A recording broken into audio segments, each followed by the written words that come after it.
ఆంధ్రప్రదేశ్లో విజయవాడ సెంట్రల్ నియోజకవర్గం అక్కడ రాజకీయ పరిణామాలు రసకందాయంగా మారినాయి. ఇరు పార్టీల్లో కూడా అదే. వైఎస్ఆర్సీపీ పార్టీలోనూ తెలుగుదేశం పార్టీలోనూ కొంత అయోమయం నెలకొంది. ఈ నియోజకవర్గంలో 2019 ఎన్నికల్లో విజయం సాధించిన అక్కడుండే శాసనసభ్యుడు మల్లాది విష్ణు బ్రాహ్మణ సామాజిక వర్గానికి చెందిన వ్యక్తిని మార్చి పక్క నియోజకవర్గం విజయవాడ వెస్ట్ అక్కడి నుంచి వైశ్య సామాజిక వర్గానికి చెందిన వెల్లంపల్లి శ్రీనివాసరావు మాజీ మంత్రి. ఆయన ఇప్పటికీ ఇది మూడవ పార్టీ వెల్లంపల్లి శ్రీనివాసరావుకి. 2009లో విజయవాడ వెస్ట్ నుంచి ప్రజారాజ్యం పార్టీ తరపున విజయం సాధించాడు. తదుపరి 2014లో భారతీయ జనతా పార్టీ తరపున పోటీ చేసి స్వల్ప ఓట్లతో ఓటమి చెందాడు.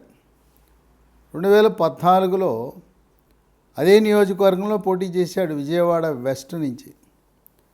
విజయవాడ వెస్ట్లో అప్పుడు వైఎస్ఆర్సీపీ పార్టీ తరపున పోటీ చేసిన జలీల్ ఖాన్ ఒక 3000 ఓట్లతో విజయం సాధించాడు. వెల్లంపల్లి శ్రీనివాసు 2016లో భారతీయ జనతా పార్టీని వీడి వైఎస్ఆర్సీపీ పార్టీలో చేరి 2019 ఎన్నికల్లో విజయవాడ వెస్ట్ నుంచి పోటీ చేసి గెలిచాడు. విజయవాడ వెస్ట్లో 3 సార్లు పోటీ చేశాడు. 2 సార్లు గెలిచాడు. గెలిచినప్పుడు 8000 ఓట్ల మెజారిటీ వచ్చింది. ఓడినప్పుడు 3000తో ఓడాడు. మరి ఆయన తెచ్చి విజయవాడ సెంట్రల్లో అభ్యర్థిగా ఇక్కడ విష్ణు, ఆయనకి సర్వే నివేదికలు సరిగా లేవు, గెలుపు అవకాశాలు మల్లాది విష్ణు గెలవడని పక్క నియోజకవర్గం నుంచి వెల్లంపల్లి శ్రీనివాసుని తెచ్చి ఇక్కడ పోటీకి నిలపాలని వైఎస్ఆర్సీపీ జగన్మోహన్ రెడ్డి తలపెట్టాడు. ఆయన పేరు ప్రకటించినప్పటి నుంచి గత నెల రోజులుగా విజయవాడ సెంట్రల్లో ఉండే వైఎస్ఆర్సీపీ 14 మంది కార్పొరేటర్లు, డివిజన్ అధ్యక్షులు, ముఖ్య నాయకుల అనుచరులు మేము వెల్లంపల్లికి సహకరించము, మాకు మల్లాది విష్ణునే కావాలి, ఈరోజు కాకపోయినా రేపు ఇంకో రోజో జగన్మోహన్ రెడ్డి మనసు మారుతుంది, మల్లాది విష్ణు పేరు ప్రకటిస్తాడని నెల రోజుల పాటు సహాయ నిరాకరణ కార్యక్రమానికి పాల్పడ్డారు. ఎవ్వరూ కూడా ఆ నియోజకవర్గానికి వెల్లంపల్లి శ్రీనివాస్ వచ్చినా ఎవ్వరూ కూడా ఆ నియోజకవర్గ నాయకులు ఎవరు సహకరించలేదు, కార్పొరేటర్లు సహకరించలేదు. ఇక ఆఖరికి జనవరి 25న వెల్లంపల్లి శ్రీనివాస్ కార్యాలయ ప్రారంభం అని ఒక కార్యక్రమం పెట్టాడు.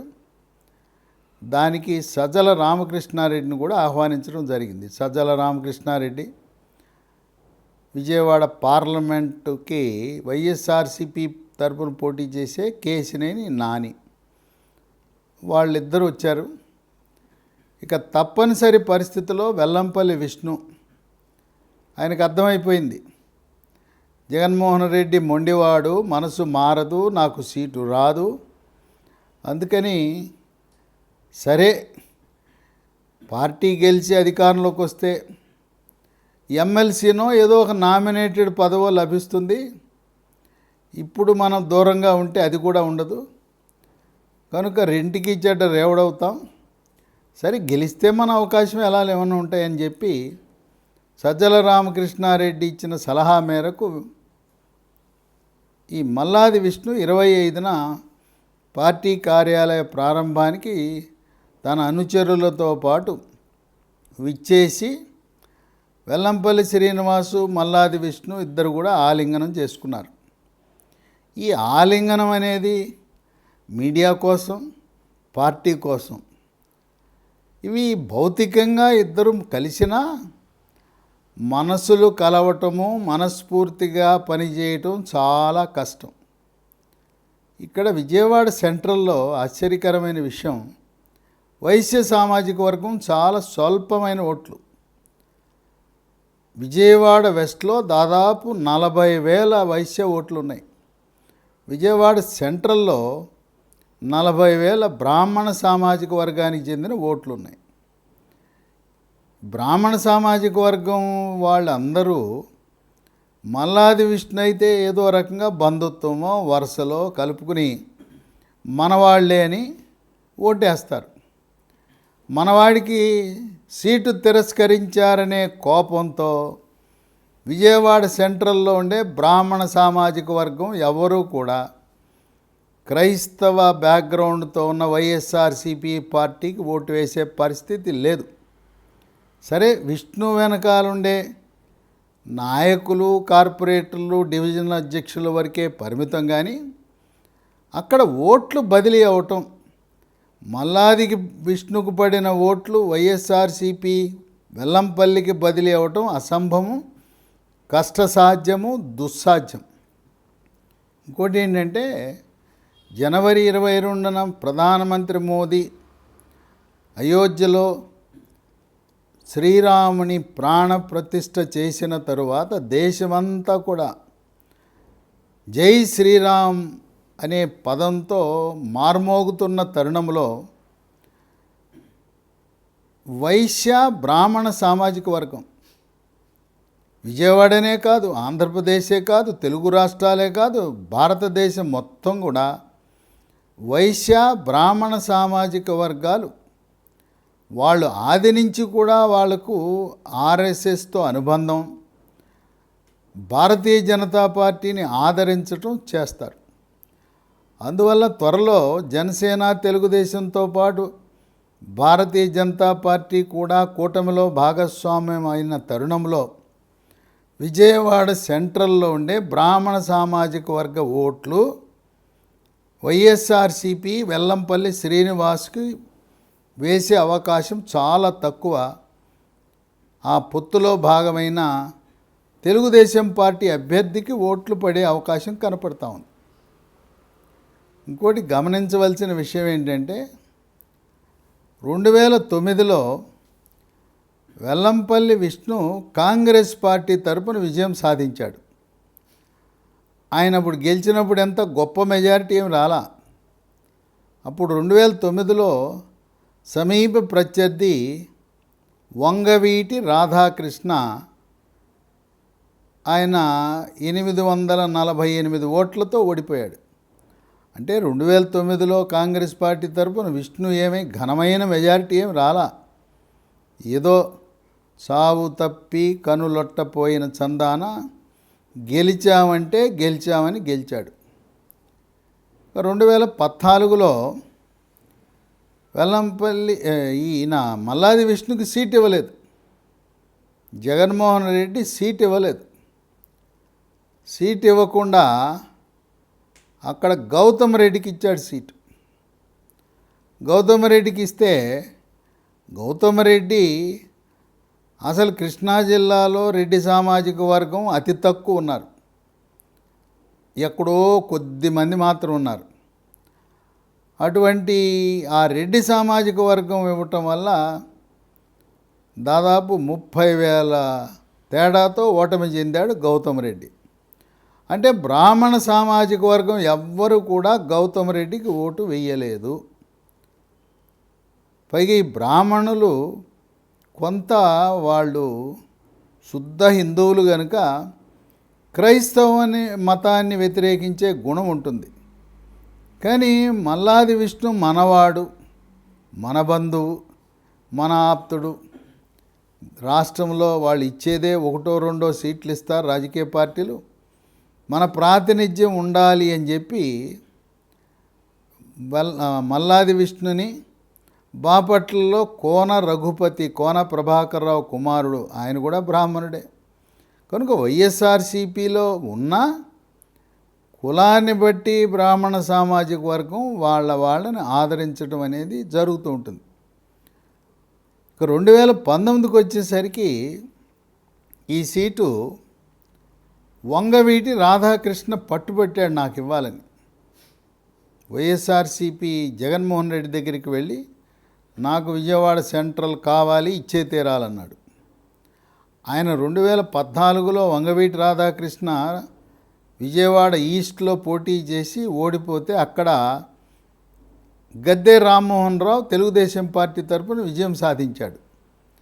జగన్మోహన్ రెడ్డి ఏమన్నాడంటే, నువ్వు 2014లో ఓడింది అక్కడ విజయవాడ ఈస్టు, మళ్ళీ అక్కడే ప్రయత్నించు, నువ్వు వెళ్తే బొప్పన భవకుమార్ కాకుండా నీకు ఆ సీట్ ఇస్తాను విజయవాడ ఈస్టు, విజయవాడ సెంట్రల్ మాత్రం నేను ఇవ్వను, నేను మల్లాది విష్ణుని అక్కడ ఇవ్వాలనుకుంటున్నాను 2019లో అని చెప్పి జగన్మోహన్ రెడ్డి కరాఖండిగా చెప్పాడు వంగవీటి రాధాకృష్ణకి. సరే, మనస్తాపం చెంది ఆఖరి నిమిషంలో పార్టీ వీడి తెలుగుదేశం పార్టీలో చేరి అక్కడ ఏమీ సీటు ఆశించకుండా పార్టీ కోసం 2019లో ప్రచారం చేశాడు వంగవీటి రాధాకృష్ణ. ఇక 2019లో మల్లాది విష్ణు మళ్ళీ ఏమైనా గొప్ప మెజార్టీతో గెలిచాడంటే ఏమీ లేదు. కేవలం 25 ఓట్లతో గెలిచాడు. అక్కడ బోండా ఉమామహేశ్వరరావు అలాగే మల్లాది విష్ణు మధ్య హోరాహోరీ జరిగింది. 2014లో బోండా ఉమామహేశ్వరరావు గౌతమ రెడ్డిని సునాయాసంగా ఓడించేశాడు. ఈ 25 ఓట్లతో గెలిచి పార్టీ ఏమీ బలంగా లేదు వైఎస్ఆర్సీపీ పార్టీ. ఆ విధంగా మల్లాది విష్ణు, వెల్లంపల్లి శ్రీనివాస్ విజయవాడ సెంటర్లో మనుషులు కలిసిన మనసులు కలవకుండా లోపల ఈ మల్లాది విష్ణు అతనికి సంబంధించిన నాయకులు అందరూ కూడా వెల్లంపల్లి శ్రీనివాస్ ఓడాలనే కోరుకుంటారు. ఓడిపోతే మళ్ళీ తన స్థానానికి విజయవాడ వెస్ట్కి వెళ్ళిపోతాడు. మళ్ళీ ఇక్కడ గెలిస్తే మన అన్న మల్లాది విష్ణుకి ఏమైనా ఇక స్థానచలనం ఉంటుంది, ఈయనకి రాజకీయ అవకాశాలు ఉండవు అని చెప్పి ఈ క్యాడర్ కూడా ఏదో పార్టీ చెప్పింది మల్లాది విష్ణు గౌరవాన్ని కాపాడటానికి మొక్కుబడిగా కలిశారు, మనస్ఫూర్తిగా కలవలేదు. అందువల్ల ఇది వైఎస్ఆర్సీపీకి బలమైన నియోజకవర్గం ఏమాత్రం కాదు. ఇది ఇలా ఉంటే విజయవాడ సెంట్రల్లో అక్కడ బోండా ఉమామహేశ్వరరావు 2009 నుంచి 14 వరకు గట్టిగా పార్టీ కోసం కృషి చేశాడు. 2014లో అక్కడ 28,000 మెజార్టీతో గెలిచాడు, గౌతమ్ రెడ్డిని ఓడించాడు. 14 నుంచి 19 వరకు అధికారంలో ఉన్నప్పుడు ఎప్పుడు నియోజకవర్గంలో రోజు పర్యటిస్తూ ప్రతి ఇంటికి మంచినీళ్ళ పైపు ట్యాప్ వేయించాడు. అట్లాగా సింగునగర్లో ఎంతో కాలంగా ఎవ్వరూ తీర్చలేనిది, ఏ ముఖ్యమంత్రి, ఏ నాయకుడు, ఏ మంత్రి, ఏ ఎమ్మెల్యే, ఎంపీ తీర్చలేని సమస్య ఆ సింగునగర్లో పెద్ద డంప్ యార్డ్ ఉంది. విజయవాడ నగరంలో ఉండే చెత్త చెదారము పొడి తడి చెత్త అంతా తెచ్చి ఆ సింగనగర్లో డంప్ యార్డ్లో వేస్తారు. అది దుర్గంధం వెదజల్లుతూ ఉంటుంది. రాత్రిపూట నుప్పు మంటలు వస్తాయి, పొగ వస్తుంది. చుట్టుపక్కల 10 కిలోమీటర్లు ఉండే ఆ సింగునగర్ వాసులకు నిద్రపట్టే పరిస్థితి లేదు. రోడ్డు మీద వెళ్తుంటే దట్టమైన పొగ, వాహనదారులకు రోడ్డు కూడా కనపడదు. అటువంటి మొండి సమస్య, ఎవరూ చెయ్యలేని సమస్యని ఆనాటి మున్సిపల్ శాఖ మంత్రి నారాయణ సహాయంతో ఈ బోండా ఉమామహేశ్వరరావు ఆ డంప్ యార్డ్ని పూర్తిగా తొలగించేలా ఆ సింగునగర్కి ఆ పట్టిన దరిద్రాన్ని వదిలించటంలో సఫలీకృతమయ్యాడు. సింగునగర్ ప్రజలు ఎప్పటికీ బోండా ఉమామహేశ్వరరావుకే పార్టీలకు అతీతంగా వ్యక్తిగతంగా ఆయనకు రుణపడి ఉంటారు. నారాయణతో ఉన్న సాన్నిహిత్యంతో బోండా ఉమామహేశ్వరరావు రోడ్లు, డ్రైన్లు, అనేకమైన అభివృద్ధి కార్యక్రమాలు ఏ నియోజకవర్గంలో జరగని విధంగా అభివృద్ధి, కళ్ళకు కనపడే అభివృద్ధే కాదు, పిలిస్తే పలికే మనిషిగా ప్రజల హృదయాల్లో ఆయన శాశ్వత స్థానాన్ని పొందాడు. దురదృష్టవశాత్తు బోండా ఉమామహేశ్వరరావు కేవలం 25 ఓట్లతో ఓడాడు. ఈ విజయవాడ సెంట్రల్ నియోజకవర్గంలో బ్రాహ్మణ సామాజిక వర్గం 40,000తో పాటు కాపు సామాజిక వర్గం కూడా 50,000 ఓట్లుంటాయి. జనసేన పార్టీ, తెలుగుదేశం పార్టీ విడివిడిగా పోటీ చేయటం వల్ల బోండా ఉమామహేశ్వరరావు ఓడాడనేది నిజం. ఆ రోజున చంద్రబాబు నాయుడు తెలివిగా బీజేపీని, జనసేనను వేడకుండా వాళ్ళతో కలిసి పొత్తు పెట్టుకొని 2014లో 2019లో పోటీ చేసి ఉన్నట్లయితే ఇక్కడుండే బ్రాహ్మణ సామాజిక వర్గం, కాపు సామాజిక వర్గం వాళ్ళందరూ కూడా తెలుగుదేశం పార్టీ అభ్యర్థికి ఓట్లు వేసేవారు. మళ్ళీ 30,000తో మెజార్టీతో గెలిచేవాడు. ఈ బీజేపీతో తగాదా పెట్టుకోవటం వల్ల బ్రాహ్మణ సామాజిక వర్గం దూరం అవటం, కాపు సామాజిక వర్గం జనసేన వల్ల దూరం అవటం, అందువల్ల బోండా ఉమామహేశ్వరరావు ఓటమి చెందాడు. ఇప్పుడు ఒక చిన్న వివాదం చెలరేగింది విజయవాడ సెంట్రల్ నియోజకవర్గంలో. వంగవీటి రాధాకృష్ణ ఆయన ముందు నుంచి సెంట్రల్లో, విజయవాడ సెంట్రల్లో అంటున్నాడు. 2004లో విజయవాడ ఈస్ట్ నుంచి కాంగ్రెస్ పార్టీ తరపున విజయం సాధించాడు వంగవీటి రాధాకృష్ణ. ఈ వంగవీటి కుటుంబం వాళ్ళు విజయవాడ ఈస్ట్లో ఎక్కువ కాలము, ఎక్కువసార్లు విజయం సాధించారు. వాళ్ళ కుటుంబం ఎప్పుడు కూడా విజయవాడ సెంట్రల్ అనేది ఈ నియోజకవర్గం 2009లోనే ఏర్పడింది.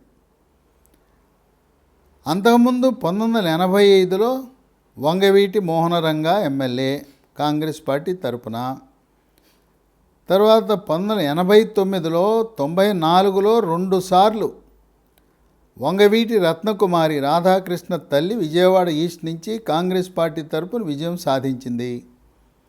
1999లో విజయవాడ ఈస్ట్లో బీజేపీ పార్టీ తరపున కోట శ్రీనివాసరావు విజయం సాధించాడు.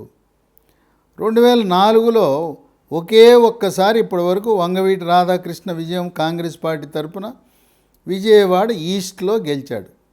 అందువల్లనే జగన్మోహన్ రెడ్డి, నువ్వు గెలిచింది, మీ కుటుంబం అంతా కూడా గెలిచింది విజయవాడ ఈస్టు, నువ్వెందుకు సెంట్రల్ అడుగుతావు? సెంట్రల్ అంటే అక్కడ కాపులతో పాటు బ్రాహ్మణ సామాజిక వర్గం చాలా కీలకమైన సామాజిక వర్గం.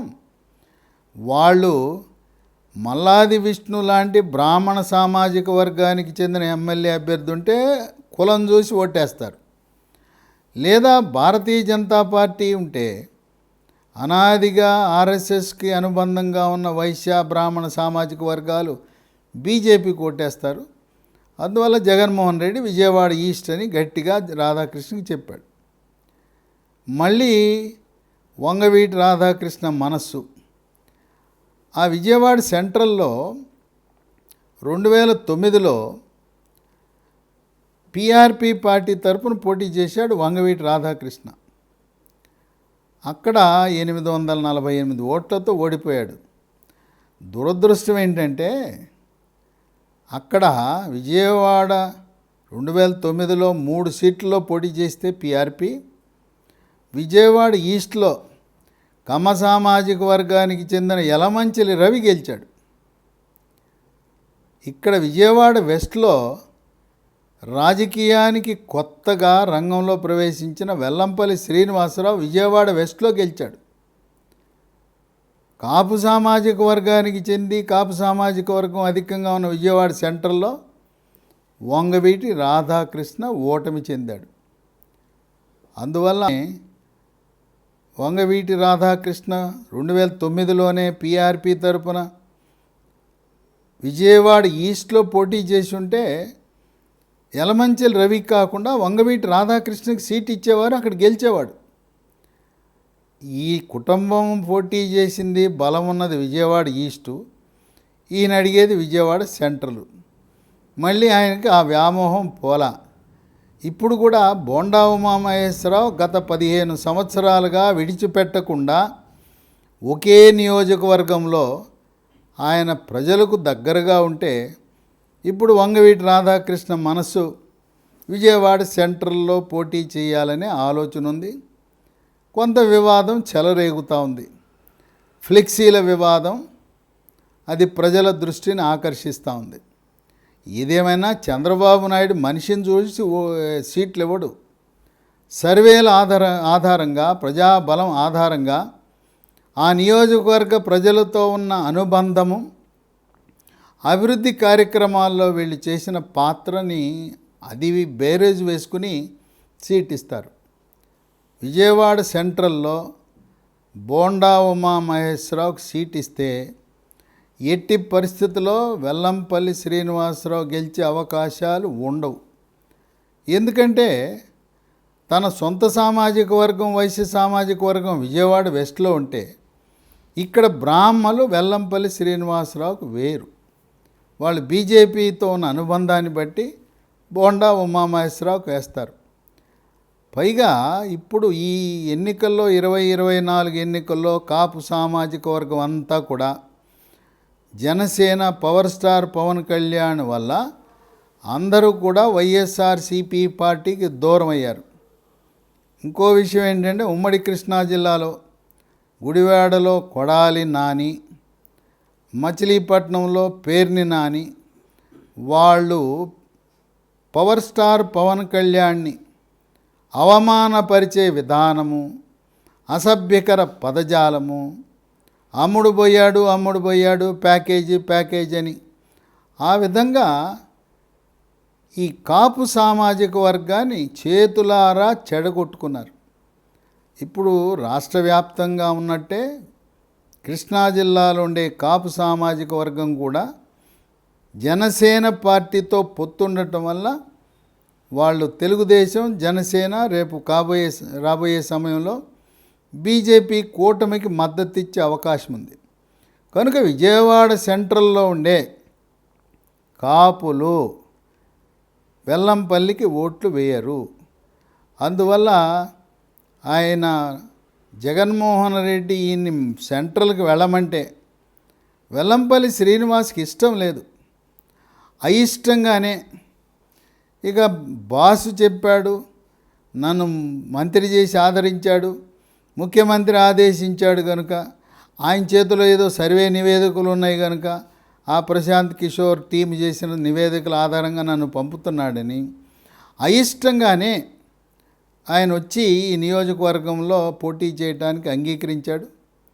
ఆ విధంగా విజయవాడ సెంట్రల్లో వంగవీటి రాధాకృష్ణ ఏదైనా ఒత్తిళ్లకు గురై చంద్రబాబు నాయుడు ఆ సీటుని వంగవీటి రాధాకృష్ణ కేటాయిస్తే అక్కడ గెలుపు అవకాశాలు బ్రాహ్మలు ఓట్లు వేసినా, కాపులు ఓట్లు వేసినా, బోండా ఉమామహేశ్వరరావుకి ప్రజలతో ఉండే బంధము, అనుబంధము వంగవీటి రాధాకృష్ణకు లేదు. పోనీ ఈయన 2009లో ఓటమి చెందిన తరువాత అదే నియోజకవర్గాన్ని నమ్ముకుని నేటి వరకు 15 ఏళ్ళు పనిచేస్తున్నట్లయితే వంగవీటి రాధాకృష్ణని గౌరవిస్తారు ఆ నియోజకవర్గ ప్రజలు. 9లో ఇక్కడ సెంట్రల్లో ఓడాడు, విజయవాడ సెంట్రల్లో 14 వెళ్ళి అక్కడ పోటీ చేశాడు. కనుక ప్రజా సంబంధాలు లేకుండా నేను వంగవీటి మోహనరంగా కుమారుడంటే రాష్ట్ర వ్యాప్తంగా వివిధ జిల్లాలలో గౌరవిస్తారు. కానీ ప్రజలు చూసేది ఏంటంటే, మాకు అందుబాటులో ఉండే నాయకుడు ఎవరు, పిలిస్తే పలికే నాయకుడు ఎవరు, 2009 నుంచి 15 సంవత్సరాల పాటు అధికారంలో ఉన్న, అధికారంలో లేకపోయినా మాకు సహాయకారిగా ఉన్న బోండా ఉమామహేశ్వరరావునే మాకు కావాలని ఆ నియోజకవర్గంలో కోరుకుంటున్న తరుణంలో విజయవాడ సెంట్రల్లో బోండా ఉమామహేశ్వరరావు సరైన అభ్యర్థి అవుతాడని విశ్లేషకులు అలాగే సర్వేలు కూడా విజయవాడ సెంట్రల్లో మొన్న 25 ఓట్లతో ఓడిపోయాడనే సానుభూతి ఆ నియోజకవర్గ ప్రజలకు ఉన్నది కనుక ఎంతో అభివృద్ధి చేసిన మన బోండాని మనం